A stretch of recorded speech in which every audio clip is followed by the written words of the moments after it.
Your love is the best part, love is the best part.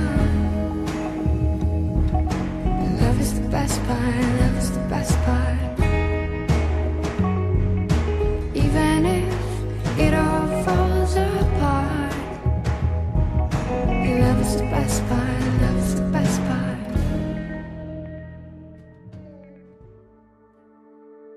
Rob and Edie Jones, we've known for quite some time now. I was actually Rob and Amy's, some of his girls. I was their youth pastor, believe it or not. And I was their children's director. Yeah, so at the church we planted, that's actually how we met the Joneses, was through the church we planted and taking care of their kids. But it kind of went to another level when Rob and I had connected literally at his car one night, and then I was taking care of his daughter, and we were just really, it was like it was getting deeper, and the sort of solidifying thing that happened with our relationship was one day I brought him in because I had just learned sozo, and so which was about inner healing and deliverance and connecting with the Father. So I brought him in and I said, "Hey dude, sit on my couch. I learned a new tool."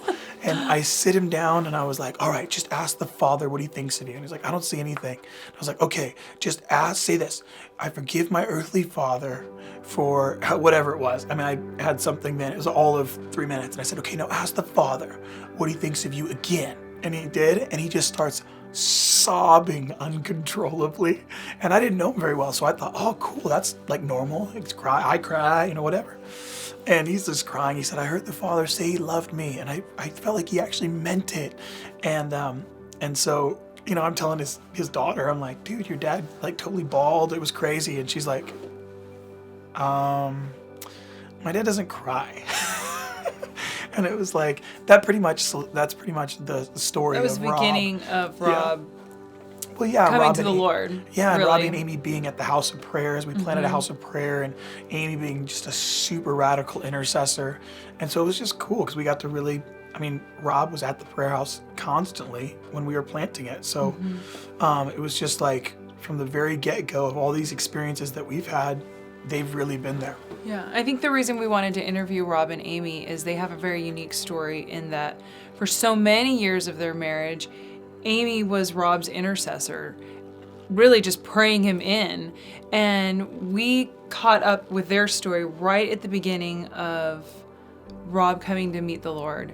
And so we've been able to watch that process of them, even in their marriage, work that out and kind of walk out, what does it look like now when your prayer's been answered? And what does it look like when your husband's changing who he is? And them just learning to grow together in a new season of their life, which has been an awesome process for us to watch, and we hope it would be a great experience for you to see as well. Hey, you know what though? My parents were married till I was 20, so I had the awkward experience of my parents divorcing as a young adult. Looking back on my childhood and my parents' marriage, it was a very quiet house. Oh. So when I hooked up with Rob here, it was a totally different experience. So I came from a very quiet background. There was no yelling in my house. There was no, I don't remember conflict at all, actually. Wow. My mom and dad, my real dad, my mom argued all the time. It was just, it was a young,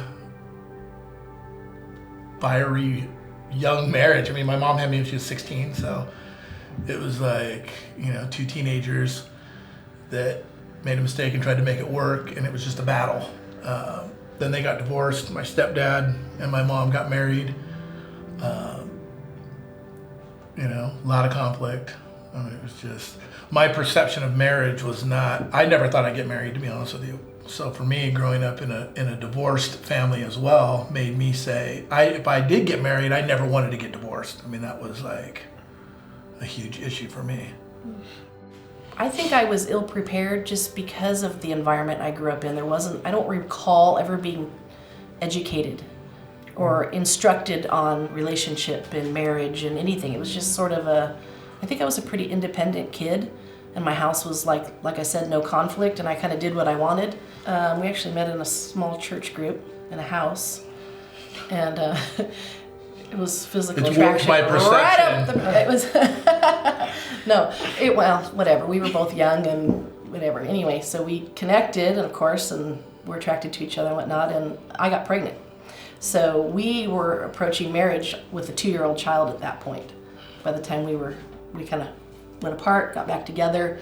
And so my motivation for marriage purely was that I had a daughter and he was the dad. And I was like, I must do this. Wow. Because I felt this burden that my daughter should have the opportunity to grow up with her dad. Yeah.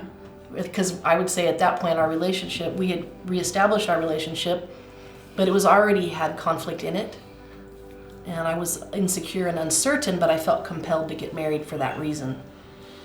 It's weird to think about now because I don't really think of myself in this way, but to think back now and I made conscious choices, like to reestablish a relationship with Amy, to decide to get married was all a conscious choice. And honestly, I could say I didn't care either way. Do you know what I'm saying? Like I had so little regard for marriage, I think, that it really didn't matter. The whole goal for me was that my daughter didn't grow up with a step parent. You know, that my daughter didn't grow up how I grew up.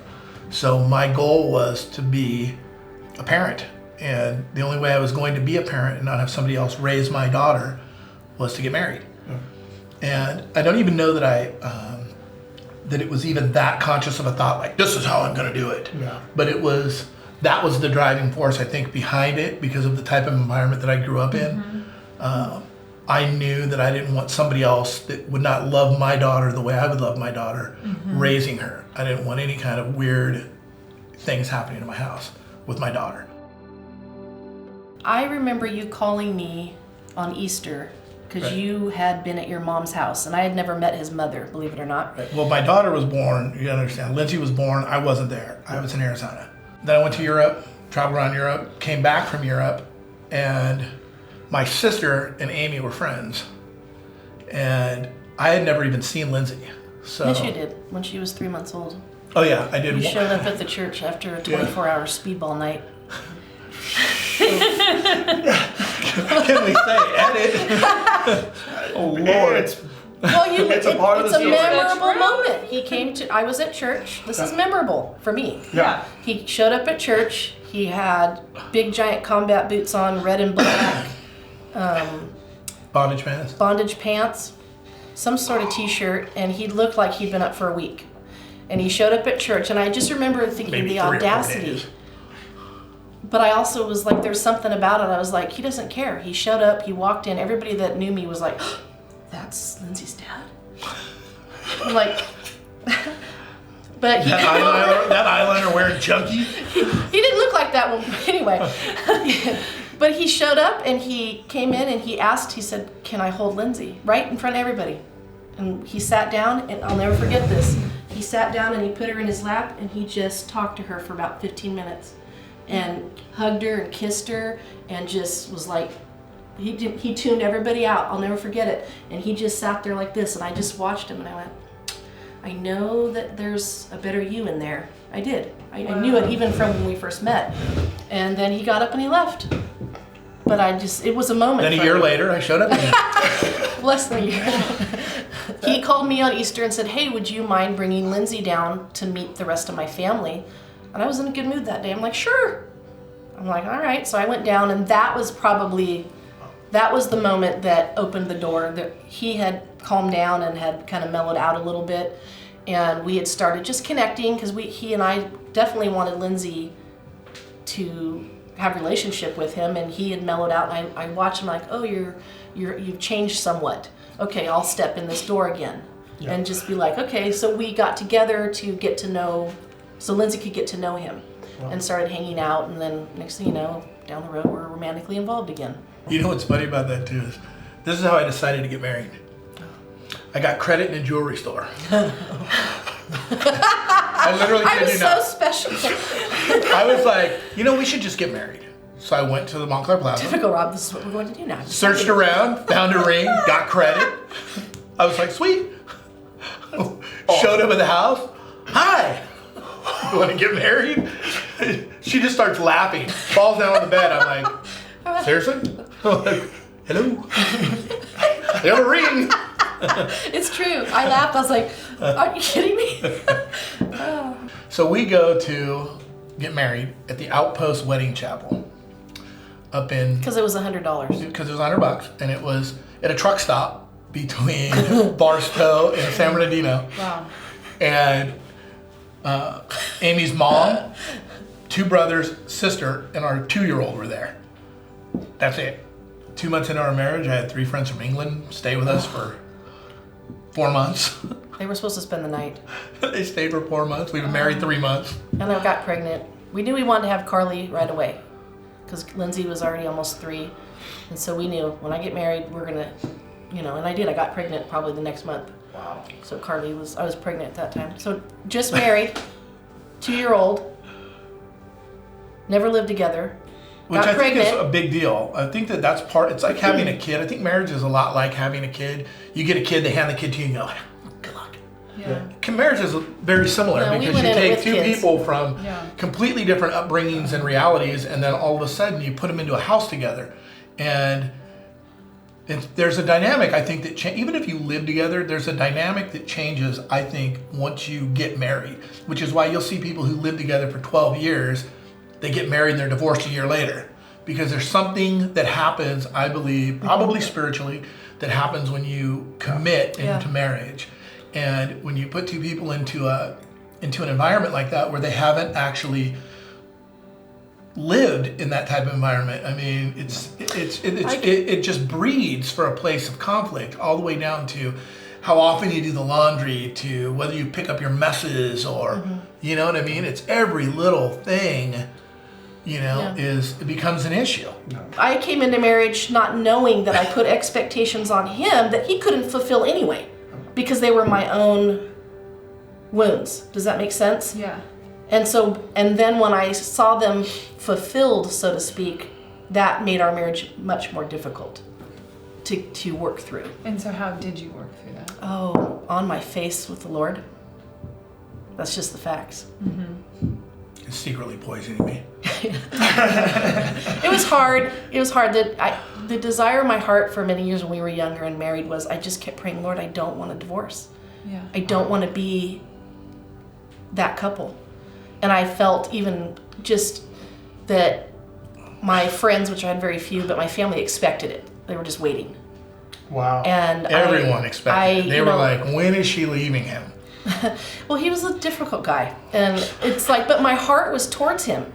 For some reason, I feel like that's where the Lord comes in. When you do commit things to the Lord, he will make the path straight. You will be able to do it. And I did. I committed it to him. Now, mind you, there was moments where I was like, I am out of here, But when I got serious with the Lord in those times when it was difficult, I would go in and I would be crying. I'd be like, are you kidding me? I can't do this anymore. But when I would stop and say, Lord, what do you want me to do? Can I leave? And I would hear the voice of the Lord. No, you cannot leave. And I'd be like, are you kidding me? A few years before Rob actually encountered the Lord and his life was changed, I was definitely I'd reached my limit and I was done. And the funny thing is, a couple times I did that. And I would say to Rob, I'm done. I'm going to counseling. I don't care if you go, but I'm leaving. I'm going to counseling because I can't live this way anymore. Every time he would go to counseling.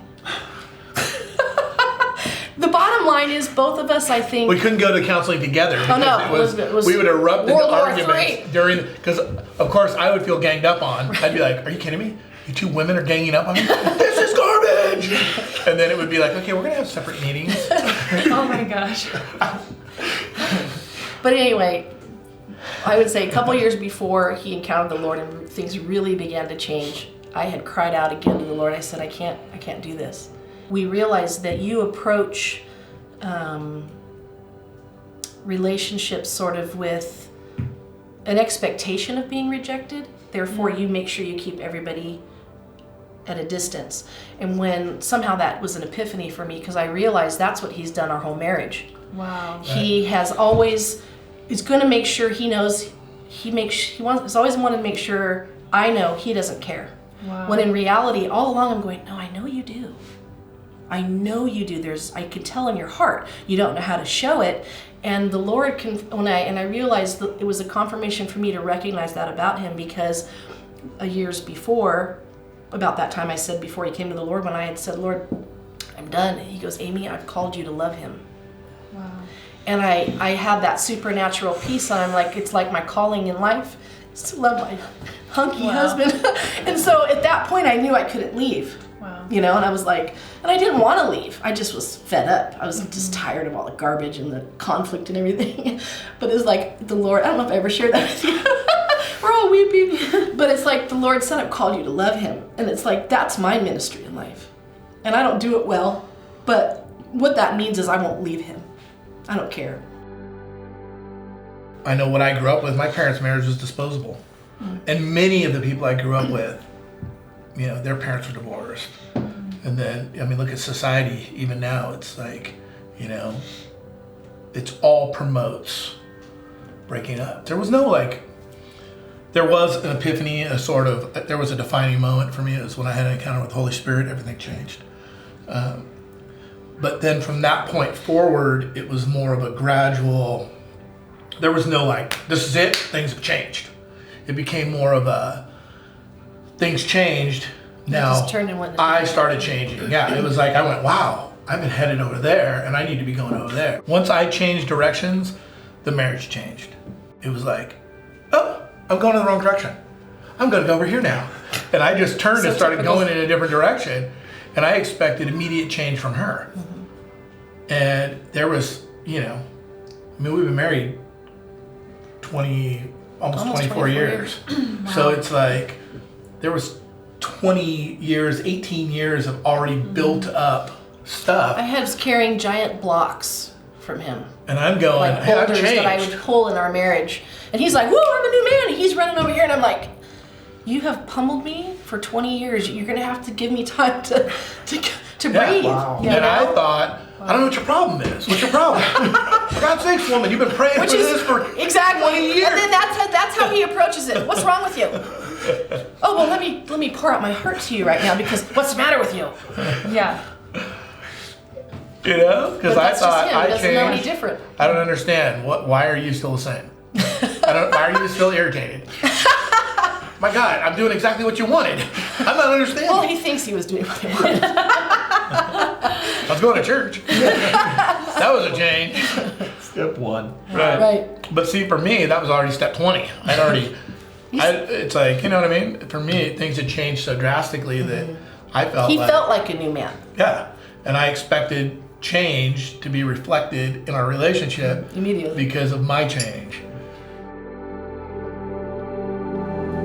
Even if it all falls apart, your love is the best part. Love is the